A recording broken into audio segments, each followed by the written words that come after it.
Okay, so today we're diving into something that, well, on the surface sounds kind of messy, but when you really get into it, it's got this like weirdly fascinating structure underneath. Chaos. Yeah, chaos. It's one of those things, right? You see it everywhere. Everywhere, right. I mean, you've got that whole butterfly effect thing. Like a tiny little butterfly flaps its wings, and whoosh, a tornado spins up halfway across the world. A tornado in Texas, Hmm. just because a butterfly felt like stretching its wings in, what was it, Argentina? Argentina, yeah. But it's not just weather patterns, right? It's like economies going haywire, populations booming and busting, even the way ideas spread. And the really wild part, it's all based on these totally precise rules, but somehow the results just look, I don't know, It's random. like order and disorder all tangled up together. And for our deep dive today, we're going deep, deep into the philosophy of chaos. We've got a fantastic guide for this journey.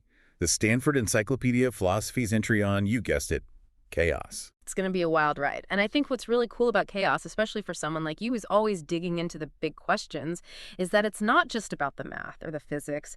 It's about what chaos tells us about, well, some really fundamental stuff. Like, Yeah, can we ever truly predict the future? Does free will actually exist if everything's predetermined? heavy stuff. Yeah, exactly. So let's start with that butterfly effect because it's such a powerful image. This tiny little change at the beginning leading to these massive, totally unexpected consequences down the line. It's mind-blowing, right? Totally. Mathematicians call this sensitive dependence on initial conditions, or SDIC for short. It's like the defining feature of chaotic systems. Yeah.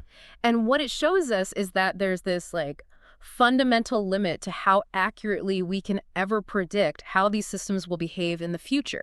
Even if we knew every single rule perfectly, if we're even a tiny bit off about the starting point, our predictions are going to go totally off the rails. And here's what blows my mind. These chaotic systems aren't random in the way we usually think about randomness, like flipping a coin, that's random. But our source is pointing out that these systems are usually deterministic. So theoretically, if you knew the exact starting point and had a computer powerful enough, you could actually predict the future perfectly. Exactly. It's not about chance or probability built into the system itself. The randomness, the unpredictability, it all comes from that insane sensitivity to those initial conditions. And, the source also mentions two other key features you often see in chaotic systems: nonlinearity and a periodic behavior. Right. Okay, let's break those down a bit. Nonlinearity, that's where cause and effect get all wonky, right? It's not a simple, this leads to that kind of relationship. Yeah, like with a stereo. You turn the volume up a notch, you get a little more sound, turn it up another notch, same thing. It's predictable. But in nonlinear systems, not so much. Nope. A small change here might have a tiny effect over there, but then a similar change somewhere else could trigger this huge, unexpected outcome. It's like a chain reaction on steroids. Okay, got it. And a periodic behavior. A periodic basically means the system never repeats itself exactly. You might see patterns that look kind of cyclical, but if you zoom in and watch it for long enough, you'll always find subtle differences. No two moments are exactly alike. So it's like order without repetition. Yeah, that's a good way to put it. It's a kind of order that's always evolving, always shifting, never settling into a fixed pattern. This is making my head spin a little, but in a good way. Yeah. So we're starting to get a picture of what chaos looks like. But our source really emphasizes that pinning down one precise, everyone agrees on definition of chaos is, well, surprisingly tough. It's true. You'd think with all the brilliant minds working on this, there'd be one neat definition. But it turns out chaos isn't really a one-size-fits-all concept.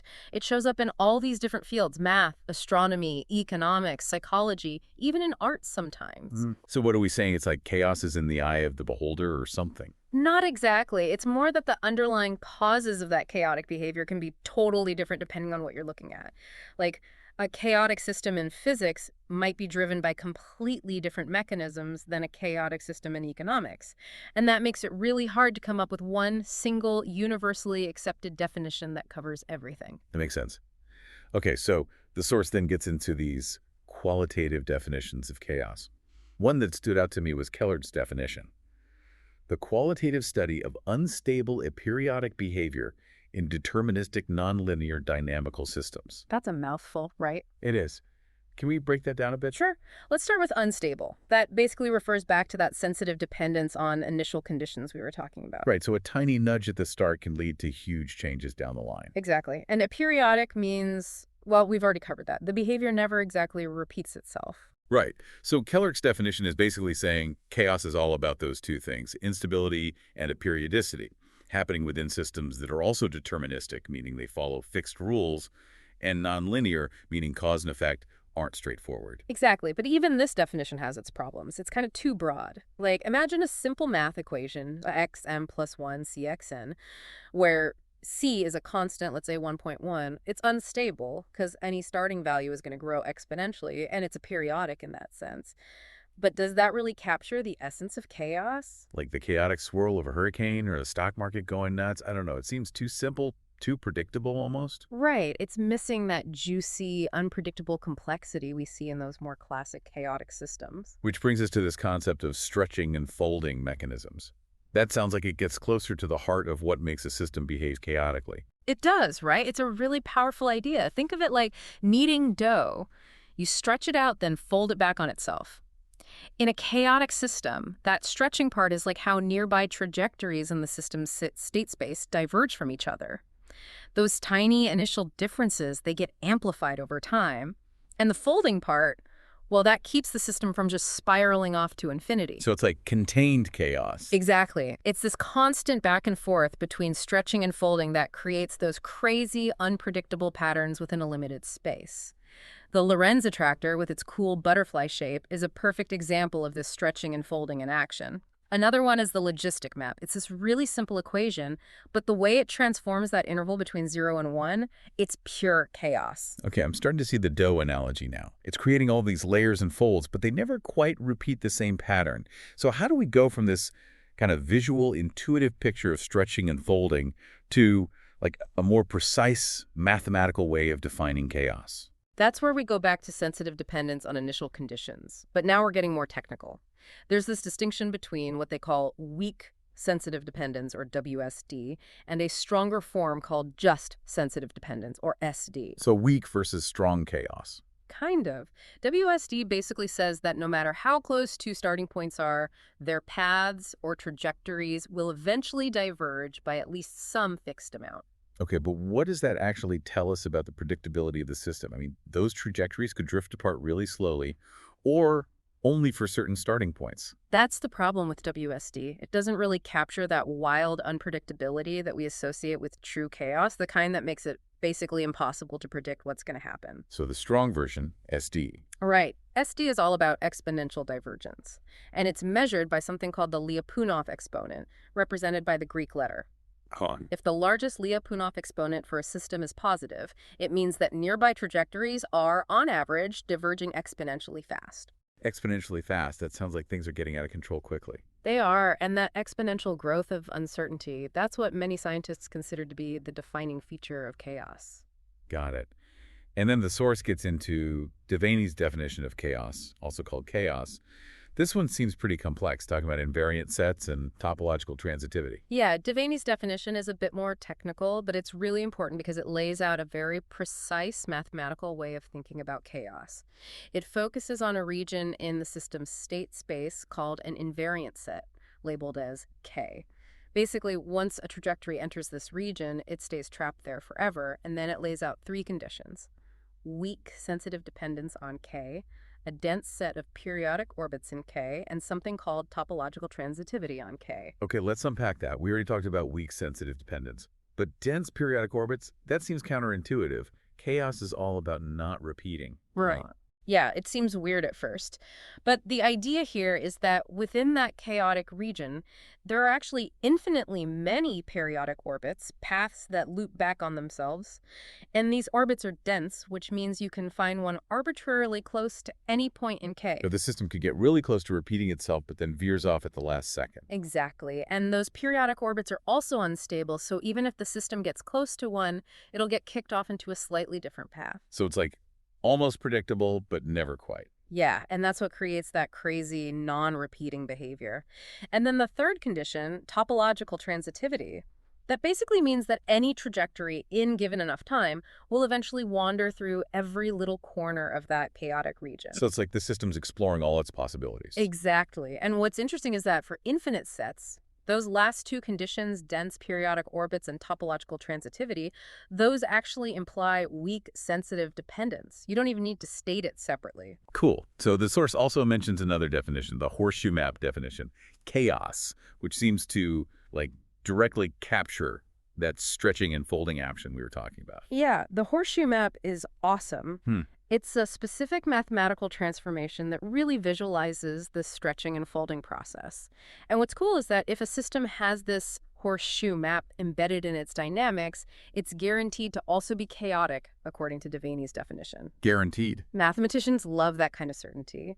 But the horseshoe map isn't a cure-all. It has some limitations, like it can't be directly applied to certain types of systems in physics that are really important. Okay. And then we get to two more ways of measuring chaos. Topological entropy, or chaos, Right. and the one that seems super popular with scientists, the Lyapunov exponent definition, chaos. Topological entropy is cool. It measures how quickly the system generates new information, right? Yeah. How fast nearby trajectories become distinguishable. And a positive topological entropy, that's another sign of chaos. Makes sense. And yeah, chaos is all about having at least one positive Lyapunov exponent. It's really practical because you can sometimes even estimate it from real-world data. But it seems like all these definitions have their own problems, like weird exceptions or systems that don't quite fit. The source calls these troubles with definitions. It's like the more we try to pin down chaos, the more slippery it gets. It's true. There's no single definition that's perfect that covers everything and avoids all the weird edge cases. Like what kind of weird edge cases? Well, for example, you can have systems that show weak sensitive dependence but don't have a positive Lyapunov exponent. Or systems that diverge exponentially but don't seem random at all. It gets messy. So what do? Just throw up our hands and say chaos is chaos, deal with it. Not quite. The source actually suggests a modified version of Devaney's definition, chaos. It's basically the same as chaos, but it swaps out weak sensitive dependence for strong sensitive dependence. You know, that exponential divergence we talked about. So it's like a stricter definition of chaos.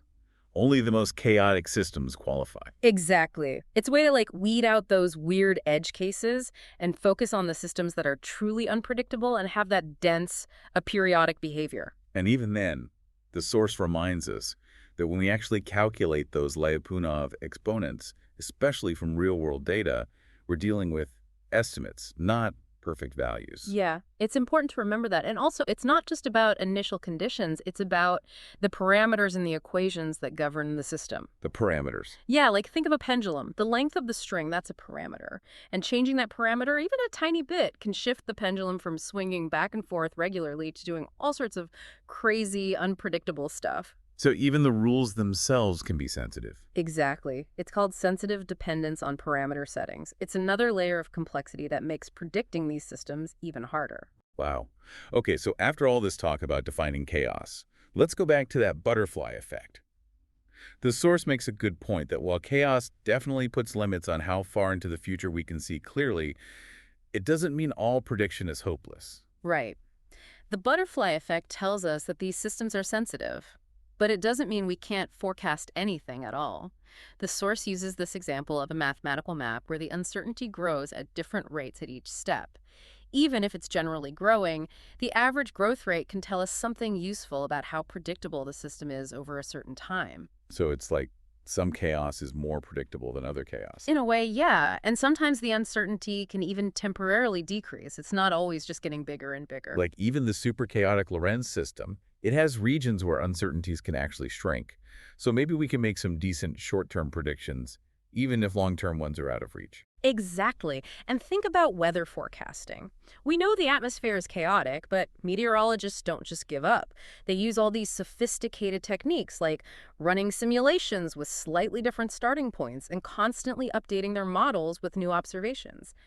It's not perfect, but they can make pretty useful forecasts, especially for the short term.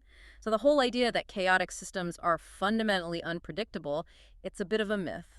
So summing it all up, it seems like there isn't one perfect, universally accepted definition of chaos. Nope. Mathematicians like the Vaines definition because it's so precise, but scientists working with real-world data often go for the Lyapunov exponent method, even though it has limitations. It's like the more you try to capture chaos in a box, the more it squirms out the sides. That's a great way to put it. And it leads to this really deep philosophical question. Do these mathematical definitions even apply to the real world? Real systems only exist for a finite amount of time, and our measurements are never perfectly precise. So we're always dealing with a fuzzy picture, even if the underlying system is perfectly chaotic. Exactly. So how do we know that the patterns we see in our data really reflect those theoretical Lyapunov exponents? It's like a fundamental mismatch between our models and the real world. It makes you wonder, are our definitions of chaos good enough? Do we need different definitions depending on what we're studying? And can math ever truly capture the full messiness of physical chaos? Right. And the source even mentions some alternative ways of thinking about chaos, like this idea of non-separability. Non-separability. Yeah.